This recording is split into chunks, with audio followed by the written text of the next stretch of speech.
Oke, Assalamualaikum warahmatullahi wabarakatuh. Selamat siang untuk kita semua. Terima kasih kita sudah Selamat siang. Selamat siang. Ya, terima kasih kita sudah berkumpul di ruang Zoom ini. Sebelumnya kita kelompok 3 bakal akan memaparkan materi tentang modul 3 profesional ya dari KB1, KB2, KB3 dan KB4.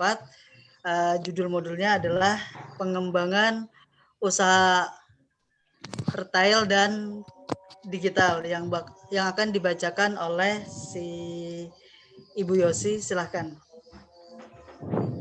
Baik, saya akan memaparkan hasil diskusi kami. Ini adalah peta konsep dari modul 3. Bapak Ibu bisa melihat KB1, KB2, KB3, KB4. Oke, next. Untuk deskripsi singkat dari pemaparan kami, 1, pada masa kini kita tentunya sudah terbiasa dengan bisnis secara online maupun offline. Adapun di dalam berwirausaha, kita pernah mendengarkan usaha retail dan digital. Nah, bentuk-bentuk serta retail dalam bisnis online terencana maupun serta usaha online. Ketiga, e-commerce sebagai suatu jenis dari mekanisme bisnis secara elektronik yang memfokuskan diri pada transaksi bisnis berbasis individu dengan menggunakan internet sebagai medium pertukaran barang atau jasa. Keempat, pemasaran digital adalah suatu usaha untuk mempromosikan sebuah merek dengan menggunakan media digital yang dapat menjangkau konsumen secara tepat waktu, pribadi, dan relevan. Oke, next.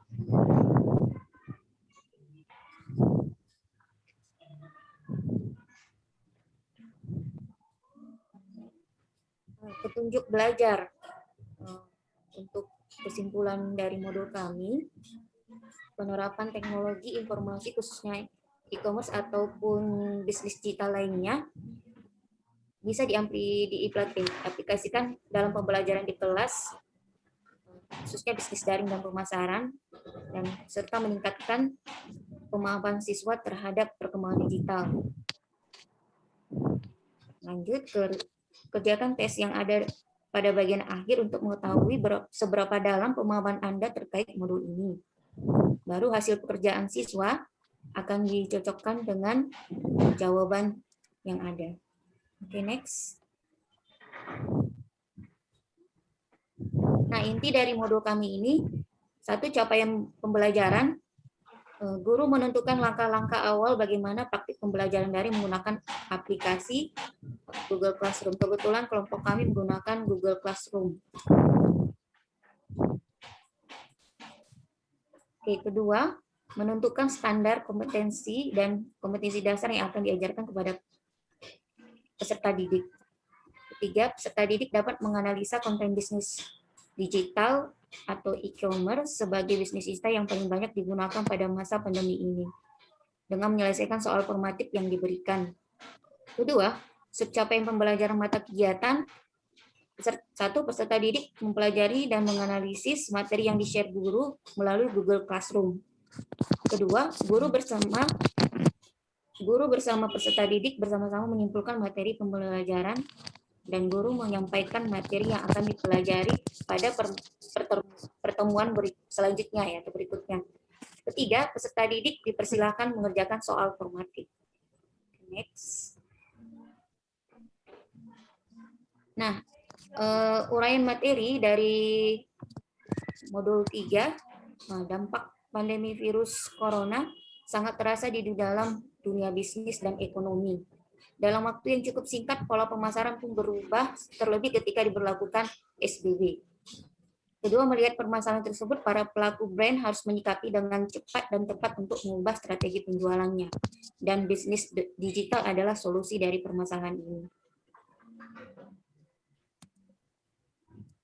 Nah, berikut adalah rekomendasi jenis media sosial untuk bisnis. Bapak Ibu bisa melihat ada Facebook, YouTube, Instagram, Twitter, WhatsApp, tergantung di mana Bapak Ibu lebih gampang menggunakan medsosnya. Oke, selanjutnya. Nah, ini adalah antara guru dan siswa. Bapak Ibu bisa membaca, guru mendorong siswa untuk menstimulus siswa mempromosikan suatu produk di media sosial. Guru atau sekolah memfasilitasi siswa untuk mempromosikan suatu produk, memotivasi siswa, membantu siswa pembuatan iklan ataupun promosi, mempromosikan produk, serta mengontrol kegiatan siswa. Oke, sekian dan terima kasih atas pemaparan kami. Kami kembalikan kepada Bapak Muhammad Haryadi. Ya, demikianlah presentasi kami. Kepada teman-teman kelompok lain, apabila mau bertanya, silakan ya. Kita bertemu di ruang LMS. Terima kasih.